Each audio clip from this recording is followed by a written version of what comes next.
সেই জন্য একজন আইনজীবী হিসাবে এদেশের একজন মুক্তিকামী জনতা হিসাবে আমি আজকে এসেছিলাম কোর্টে।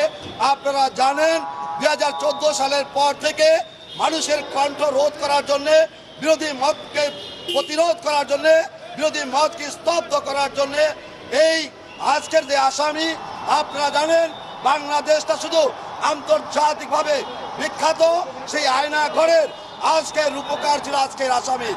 আপনারা জানেন এই একটি শ্রেণীর একটি ব্যক্তির ক্ষমতাকে কুক্ষিগত করার জন্য, স্থায়ী করার জন্য আজকের এই আসামির মতো কয়েকজন উচ্চ পদস্থ সেনাবাহিনীর কর্মকর্তা, পুলিশ কর্মকর্তা, র্যাব কর্মকর্তারা মানুষের কণ্ঠ চেপে ধরেছিল।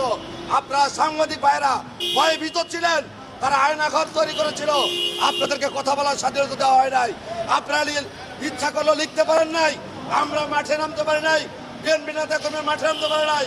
এই আজকের এই আসামির তৈরিকৃত সেই অতি উৎসাহী এই কয়েকজন সৈনিক কর্মকর্তার অতি উৎসাহী আয়নাঘরের কারণে বাংলাদেশে খুনের মতো কালচার সৃষ্টি হয়েছে এবং এই কয়েকজন অফিসাররাই আওয়ামী লীগকে ফ্যাসিস্ট হওয়ার জন্য তারা সুযোগ করে দিয়েছে।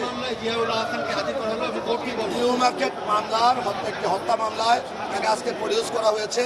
তার বিরুদ্ধে আসলে তো অসংখ্য হত্যা মামলা হবে। আপনারা জানেন তিনি আয়না ঘরের কারিগর ছিলেন, তিনি জেনোসিস্ট, তিনি গণহত্যার একজন অন্যতম আসামি।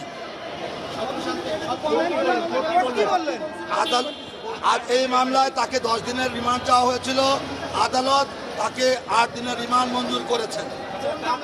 নিউ মার্কেট থানার একটি হত্যা মামলায় 8/7/24 মামলায় তাকে আজকে প্রডিউস করে 10 দিনের রিমান্ড চেয়েছিল প্রসিকিউশন। সেখানে বিজ্ঞ আদালত তার পক্ষে একজন আইনজীবী, তার আপন বোন ছিলেন আজকে আদালতে। যেহেতু বোন সে তো আসতে হবে, আসতে হয়, সেজন্য উনি এসেছিলেন, উনিও বক্তব্য রেখেছেন। আদালত উভয় বক্তব্য শুনানি অন্তে 8 দিনের রিমান্ড মঞ্জুর করেছেন। আমি মোহাম্মদুল্লাহ খান জুয়েল,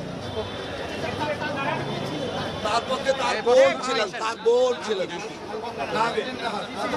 ঝামেলা তো দাগ হয় কিভাবে? এই যে ভাবি, দাগও যাবে রাগও যাবে, নিন চাকা সুপার হোয়াইট।